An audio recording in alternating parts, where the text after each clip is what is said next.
Hello दोस्तों, up study के online platform में आपका स्वागत है। आज के वीडियो में हम बात करने वाले हैं न्यूक्लिक अम्ल के बारे में। न्यूक्लिक अम्ल एक ऐसा टॉपिक है, इसमें हर बार सीईटी और राजस्थान एलडीसी को लेकर चल रहे हैं हम पैरेलल इस क्लास में। जो भी साइंस की क्लास होने वाली है उन्हीं के बेसिस पे होने वाली है सीईटी और राजस्थान एलडीसी को लेकर। साथ साथ में अपन नेक्स्ट जो क्लास होने वाली है उसमें जो क्वेश्चंस आए हुए हैं एग्जाम में उनके बारे में डिस्कस करने वाले हैं, तो क्लास में बने रहिएगा। बात कर लेते हैं न्यूक्लिक अम्ल क्या होता है। ठीक है, न्यूक्लिक अम्ल के बारे में पूरा चर्चा करेंगे प्रॉपर तरीके से, आपको समझ में आ जाएगा इसी क्लास में। और साथ साथ में अपने नोट्स बनाते चलिएगा। मैं हर क्लास में आपको बोलता हूं खुद के नोट्स बना के रखिएगा। ठीक है, न्यूक्लिक अम्ल खोज किसने की थी? फ्रेडरिक मिश्र ने की थी। किसमें की थी? ध्यान रखिएगा, इल कोशिका यानी कि पश्च कोशिका में। पश्च कोशिका में कहां की थी? केंद्रक में। ठीक है, और नाम क्या दिया था? न्यूक्लिन दिया था। ठीक है, बेसिक पहले मैं बेसिक बात करता हूं, फिर न्यूक्लिक अम्ल जो न्यूक्लिक एसिड है उसके बारे में प्रॉपर डिस्कस करेंगे। यहां पे बात करते हैं न्यूक्लिक एसिड। ठीक है, न्यूक्लिक एसिड की खोज किसने की थी? खोज की थी फ्रेडरिक मिश्र ने।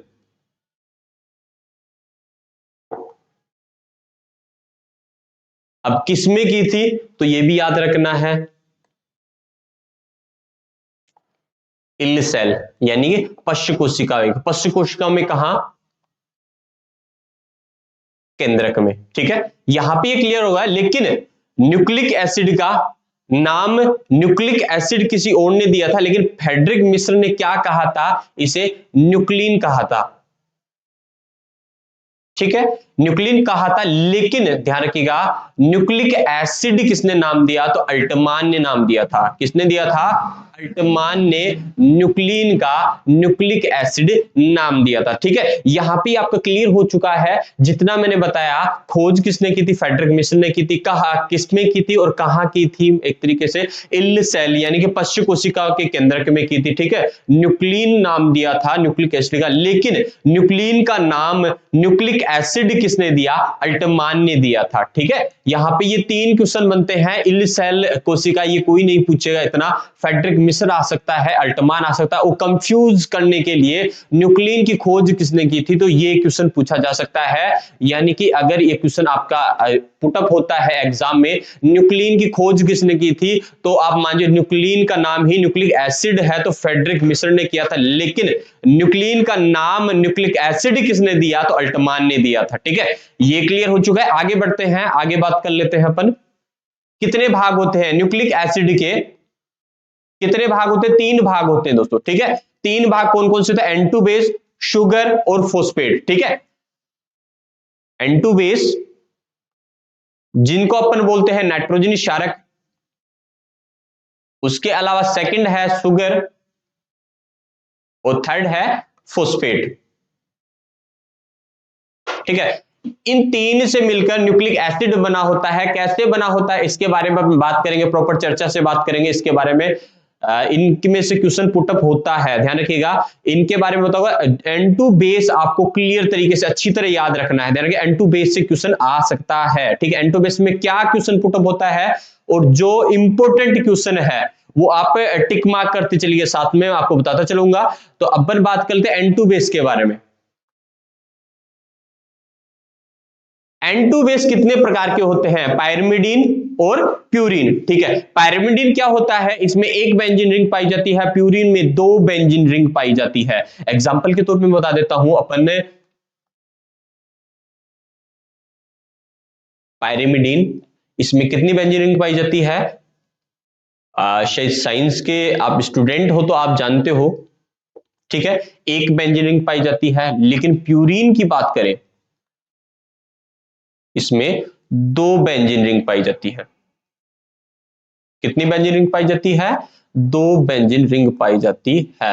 ये समझाने के लिए क्वेश्चन कोई पुटअप नहीं करेगा, लेकिन आपको ध्यान रखना है प्यूरिन और पायरिमिडीन में अंतर क्या है। ठीक है, N2 बेस जो नाइट्रोजन क्षारक है वो कितने प्रकार के पाए जाते हैं? 2 प्रकार के पाए जाते हैं। याद रखिएगा, 2 प्रकार के पाए जाते हैं, पायरिमिडीन और प्यूरिन। ठीक है, ये 2 प्रकार के हो गए।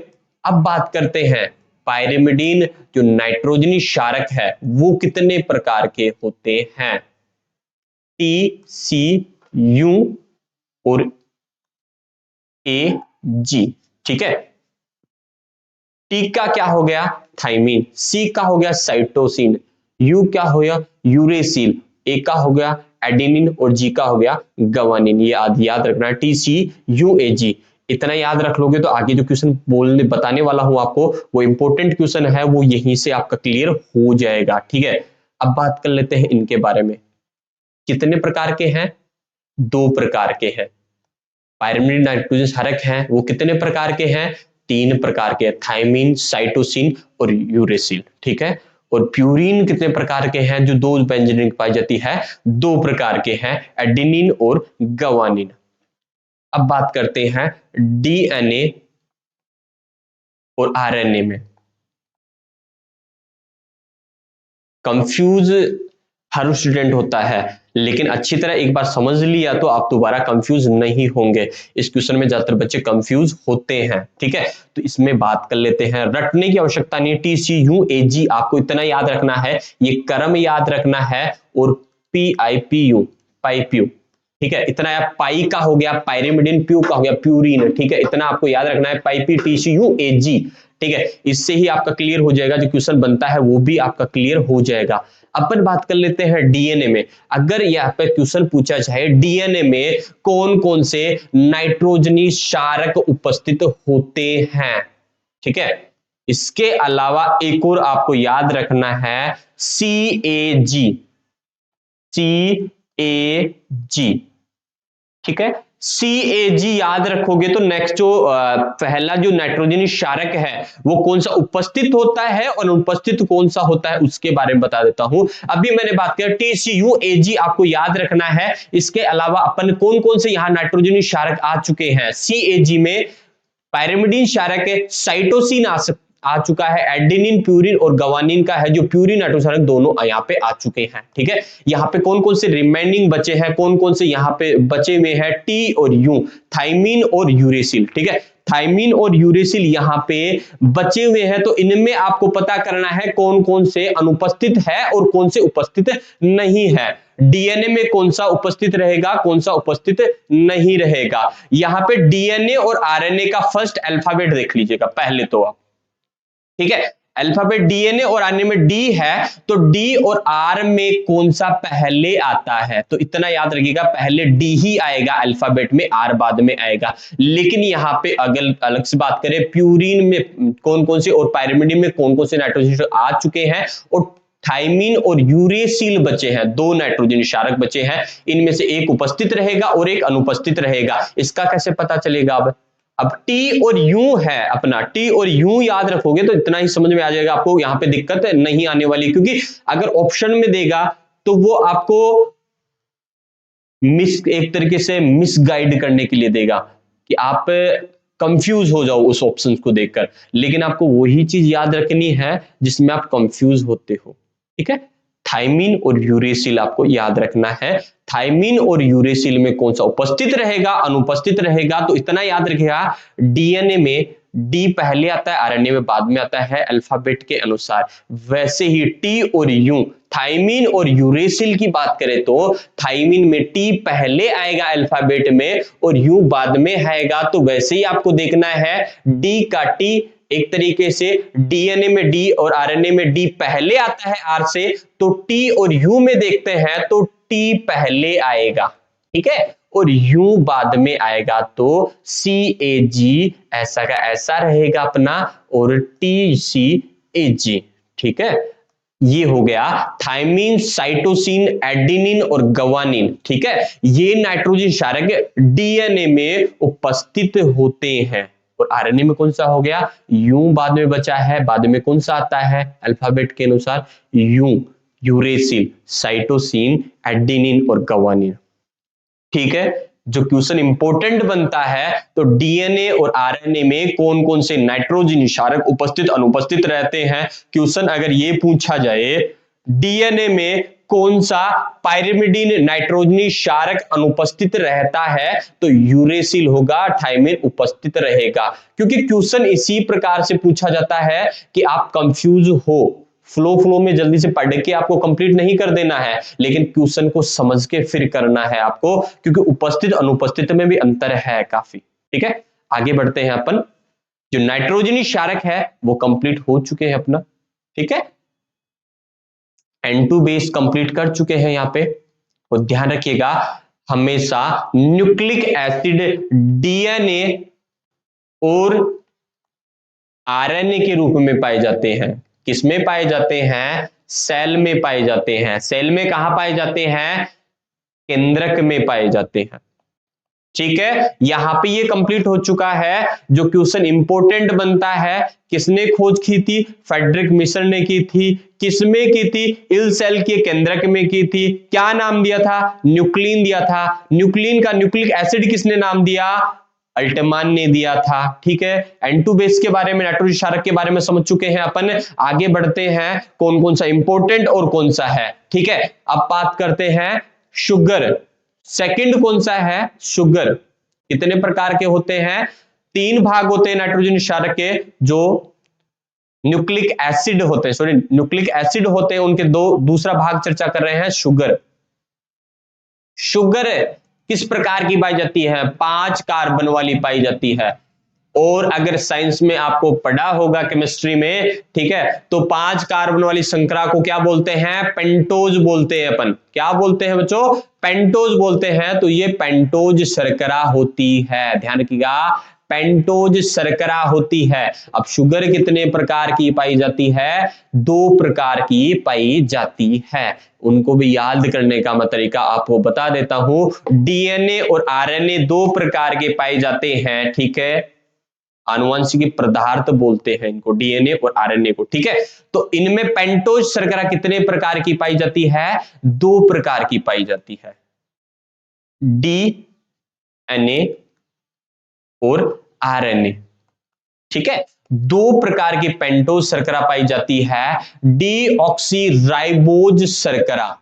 ठीक है, डीऑक्सीराइबोज शर्करा, तो डी ऐसे डीएनए, डी में से डीऑक्सीराइबोज शर्करा हो गई। ये किसमें पाई जाती है? डीएनए में पाई जाती है। लेकिन आरएनए में कौन सी पाई जाती है? राइबोज शर्करा पाई जाती है। और डीएनए और आरएनए अगर याद रहेगा आपको, तो जो शुगर है उनका भी इजीली याद हो जाएगा। ये रिमाइंड करने का तरीका होता है। अगर कोई भी आप टॉपिक पढ़ते हो, उनसे कोरिलेट करते देखिए चलिएगा। अगर कोरिलेट करके लेके चलोगे तो आपको याद करने में काफी आसानी रहेगी। यहां पे अपन बात कर डीऑक्सी राइबोज शुगर। ठीक है, और राइबोज शुगर। ठीक है, राइबोज डीएनए और आरएनए का नाम ही शर्करा के कारण ही पड़ा है। डीएनए और आरएनए का नाम ही राइबोज शर्करा के कारण ही पड़ा है। ठीक है, इतना आपको समझेगा। डीएनए में कौन सी शर्करा पाई जाती है, आरएनए में कौन सी शर्करा पाई जाती है, डीऑक्सीराइबोज शर्करा और आरएनए में राइबोज शर्करा पाई जाती है। ये आपका कंप्लीट हो चुका है। आगे बात कर लेते हैं फोस्फेट। तो फोस्फेट ही होगा यहाँ पे। ठीक है, फोस्फेट में किसी प्रकार का छेड़छाड़ नहीं करनी है। पहले मैं बता देता हूं, 12th क्लास तक सीनियर लेवल की सीटी प्लस राजस्थान एलडीसी को यहां पे लेके चल रहे हैं। उतना ही पढ़ने वाले हैं जितना आपके लिए इंपॉर्टेंट है। जो लक्ष्य है आपका, उसे ही पूर्ण करना है। आगे बढ़ के चलोगे, नेक्स्ट क्लास जो भी आने वाली है, ग्रेजुएशन लेवल पे भी साइंस लेके चलेंगे। अब बात कर लेते हैं फोस्फेट। अब बात कर लेते हैं न्यूक्लिक एसिड कैसे बना है। अब बात करते हैं N2 बेस प्लस शर्करा, इसको क्या बोलते हैं? न्यूक्लियोसाइट बोलते हैं इसे। क्या बोलते हैं? न्यूक्लियोसाइट बोलते हैं। लेकिन N2 बेस नाइट्रोजन क्षारक है, शर्करा है और प्लस फोस्फेट है। अपने 3 भाग बताया ना अभी कि न्यूक्लिक एसिड के 3 भाग होते हैं, N2 बेस, शर्करा और फोस्फेट। तो उसी के अनुसार बात कर लेते हैं। N2 बेस में तो डीएनए और आरएनए में जो भी नाइट्रोजन क्षारक है उनके बारे में मैंने बताया कौन कौन से हैं और कौन से नहीं है। शर्करा कौन सी किस्में हैं किस्में नहीं है, दो प्रकार के पेंटोज शर्करा मैंने बताई, डीऑक्सीराइबोज शर्करा, राइबोज शर्करा, दो हो गई, ठीक है। और फोस्फेट की बात करते हैं, फोस्फेट रह गया, इसमें दोनों इंक्लूड, तीनों इंक्लूड कर लेते हैं, तीनों रह, इनको न्यूक्लियोटाइड बोलते हैं। क्या बोलते हैं? न्यूक्लियोटाइड बोलते हैं। अगर इनके जगह N2 बेस और शर्करा की जगह न्यूक्लियोसाइड भी दे दिया जाए और फोस्फेट प्लस में कर दिया जाए तो वो भी न्यूक्लियोटाइड ही होगा, क्योंकि उनमें N2 बेस और शर्करा को न्यूक्लियोसाइड बोल दिया गया है और यहां N2 बेस शर्करा प्लस फोस्फेट को न्यूक्लियोटाइड बोल दिया गया है। तो अब न्यूक्लिक एसिड कैसे बना है? दो न्यूक्लियोटाइड मिलकर यहां पे क्या बन गया है आपका? न्यूक्लिक एसिड बन चुका है, ठीक है।